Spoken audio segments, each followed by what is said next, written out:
because it's not uh, about not being afraid. It's about being afraid and walking with the fear anyway, and still doing the thing afraid.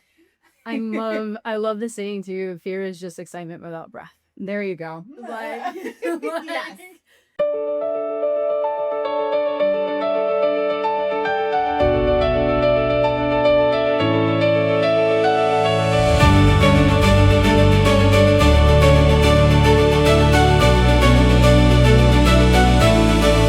welcome back to Her Horizon. And we just did like a little meditation. Yes. And one of this is such a like a beautiful process to know what wants to come through and forward to speak to everybody about. So we're like, okay, what wants to be shared today? So we were talking about fear and the energetics of holding love and not being afraid. There's a lot that goes into that. Yes. Yes. I'm going to dissect it as much as we can here today. But I think, fear is something that we create in our mind and our nervous system to protect ourselves. So we have this, part of our brain, which is the oldest part of our brain, that I like to call it the lizard brain, that kind of will bring up fear, and it's really to keep us safe. But over time, we haven't learned the difference between, if it's a lion chasing us or if it's just, making a decision in our lives. Both feel the same, kind of. Yes. Yeah, and it's a big indicator. So fear and sadness both. So it's like if you take like the coin, right, and you say, okay, what am I afraid of? Like, what is your biggest fear? Literally, so funny because that's a question that I'll ask a lot of times. Like, what is your biggest fear? A lot of times it's losing a child, right? On the flip side of that, then on the other side of that coin, it's not having a relationship with this child. So that is actually your biggest desire. Also, our fears just point us to our desires, right? A lot of times. And then how to, like, a quick and easy way of like how to actually start moving forward, like not be paralyzed by fear, is like talking to it like you would your own child. So it's like, and maybe even like going in the energy and like visioning yourself, like holding yourself. In psychology, we call it reparenting. But it's like, okay, I'm afraid of selling everything, you know what I mean? Yeah. And traveling the world. And then you just like, you sit with it and you say, tell me more. Like, let the fear express itself, not stuff it back down. Express, express, express. And then, I don't know, like as soon as that's done, like you'll tell us in the comments afterwards, like how you felt, because a lot of times it's just the lack of being able to express the thing, and then the thing doesn't become the thing anymore. Yeah. In psychology, it's I kind of think of it like as parts work. Like you have this managerial part of you, and everybody has it, and some are stronger than others. That your manager is there to kind of keep you, not to keep you small, but to keep you safe. And over time, we have to train our nervous systems through, whether it be therapy or somatic work or exercise, or that we can continue to hold more and more, because it's not uh, about not being afraid. It's about being afraid and walking with the fear anyway, and still doing the thing afraid. I love the saying too, fear is just excitement without breath. There you go. But Yes. it's just excitement without breath. Like, I don't know, like I'm a scuba diver, and when I was training for scuba diving, one of the part is you have to take off your mask, put it back on, like 30 feet underwater. And that sounds terrifying. Yeah. So for me, my son and I got trained together, and I used to teach yoga quite often. I was like, bud, like when you're nervous, just like breathe calmly. He gets under the water, all is right in the world with him. For me, I'm breathing, but one of my biggest things is I'm so used to breathing in through my nose and out through my mouth. You can't do that when you're under the water. You will literally choke and, Drown. It's around. So it was having a really good dive master that like it is like, okay, you can breathe through your mouth. You know, I had to like plug my nose, Mm-hmm. but it's like it's just exciting. I was so excited to get certified because I was like, we're gonna go dive around the world. So excited. And there's like a moment where I almost quit. Like, I was like, nope, screw this. I'm not doing this. I'm going to not be able to. And it was like, okay, you just have to like come back into center because you can't talk, you can't hear. Right. You know, it takes away the senses, like when you're under the water, which is beautiful in one way and really tricky in another way. And I was like, okay, you can do this. Like I literally had to like, you know, like just breathe. You can do it. It took me a couple tries, but I finally did it. And there's being in situations like that is just more and more and more. The more that you can put your situations in that you're actually afraid of, like not turning away and shunning your fear. Right. Like I don't see you. That to me is actually how we get depressed. Like Yeah. that is depression. And then yeah, so it's like actually shining the light on it, bringing breath to it, and saying, is this something that I really want? And then creating the steps for that.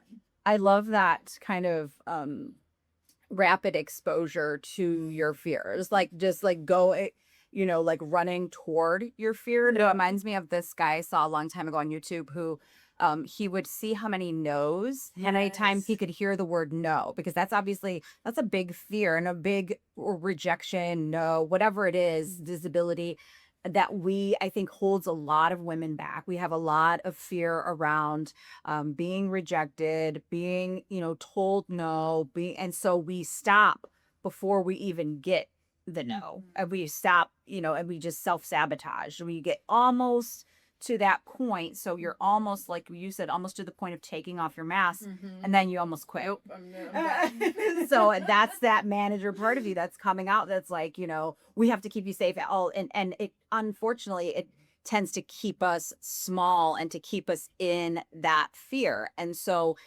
it takes some work and it takes some practice, but going toward it and trying to kind of almost make a game out of it. Like how much exposure can I get to this fear today? And, talking yourself through it, even like doing, somatic, like, like rubbing your arms and like, comforting yourself, hugging yourself, like we're going to be okay. We're going to be okay. And just continuing to, walk toward that thing where you have that resistance. And then once you're on the other side of it, it's always worse in your head than it ever really is in real life. We build it up so much like this is, going to be so bad. And we tell ourselves all of these stories to try to, again, keep ourselves safe, keep ourselves small. But it's never as bad as we ever think it is. No. So let's think of like a little stretch for you guys. So I think of something so for me one time, like after I got divorced, I was like, I really want to go to this place to eat, but I didn't want to go by myself. That was like a massive stretch for me at that time of my life, going in somewhere to eat by myself. Yeah. And I remember thinking, okay, I'm just going to do it. And then I phoned a friend afterwards and celebrated with her. So, like, let's think of like a little stretch for you, right? It doesn't have to be selling everything and traveling the world, but just something. Right. Whether that's going to eat somewhere, whether it's starting to save money for yourself, like build up some savings. Like let's say that is a stretch for you. Like just think of something. Maybe it's having a conversation with a parent or a child and saying, hey, I love you. Maybe that's a stretch. So just right now, just let it land with you, whatever that stretch is for you. And then go and do the dang thing. Yes. And breathe through it before you get on the phone call or before you go into the restaurant. Take some really deep breaths, soothe your nervous system, do the dang thing, and then tell us about it and we'll celebrate it with you. Yeah, absolutely. That sounds fun. It does sound fun. Yeah, because it's just as, we build up so much. What is it? They say fear is false evidence appearing real. Yeah. And so we give ourselves so many stories around it. But like I said, it's after you're on the other side, it's not bad. And there's a massive distinction between listening to our intuition and doing the thing that we're afraid of doing. So sometimes there's things like don't walk down this alleyway. Right. You know what I mean? That's not what we're talking about here. Right. Yeah. Don't walk down it. Like if your intuition tells you don't Like, do it. listen to that. Yeah, you'll know what, because really, like you said, your fear is on the other side of what you desire. That's it. So if you, like I said, a lot of women have fear around visibility and like putting themselves out there, putting their magic out there, and so but really, that's what they really want. They want to be visible. They want the world to know what they have to offer, what their talents are, what their skills are. And so they need to just reframe that into, this is actually just really my desire. It's not something I'm afraid, because I know that it's going to expand me, and the parts of you that try to keep you safe and small and like a little child, they're like, we don't want to be expanded, because then we're going to be more visible to the world. We're going to be open ourselves up for rejection. We're going to open ourselves up for people to make mean comments, and that's trolls or whatever. I always think like nobody that's like doing loves better your than life. you. No one that enjoys their life is gonna put anybody down. That's right. Like, period. Like, Yeah. it's like wild to me. Like I just can't imagine. But no one who is actually loving their life. So just don't listen to any of that. Like, there's nobody that has ever come for me that I would ever trade lives places with. with, right. So that's, you just have to think of it that way, and own your magic, and take a inventory of what you have, what your big vision is for your life, what your best day would look like, what what you want in this lifetime, because we're given this one shot, this one beautiful experience. It's like a 1 in a million chance that we're even here in this body, right? And so we might as well like ride it till the wheels fall off. Right. Turn off the news. Yes. Don't listen to naysayers. Yes. Don't worry about. Yeah. There's going to be all of that. There's going to be so much noise, and there's so much noise in this day and age on purpose to try to keep people down and with their heads down and just doing the thing that everybody wants us to do. But we're here to lead by example, that you can really live whatever life that you want to. And if you want to sell everything and travel the world, It's doable. yeah, you can do it. If you want to, buy land in the country and build a farm, or whatever you want to do, whatever your big dream is, start a business, even just be a great, present mother with your children, and not have to worry about money to do that. That's all of that is possible, no matter what your dreams are. So that is what. Do you have anything more to add? I was just thinking about my son, my oldest son, who just got back from Thailand. So he literally worked for a few years, took out savings, went to Thailand, and he saw life for the first time. I think, you know what I mean? Like, he got to see life and what's possible, and for him, so he didn't have a bunch, but it worked for a short period of time, and I think that's so important, is like doing the thing. Yeah. There's so many kind of old school ways of wealth building, and Dave Ramsey comes to mind, where it's like, I'm so glad we agree on this. Where he's like, you shouldn't be doing anything to enjoy your life. Whatever. And to me, cancel. I agree. Like, you have to create a balance, because if you're not enjoying it, first of all, you're not going to stick with it. Like, it's just like a diet, right? If you put yourself on a super strict diet where you're only eating, celery and lemon juice or whatever, that's not sustainable.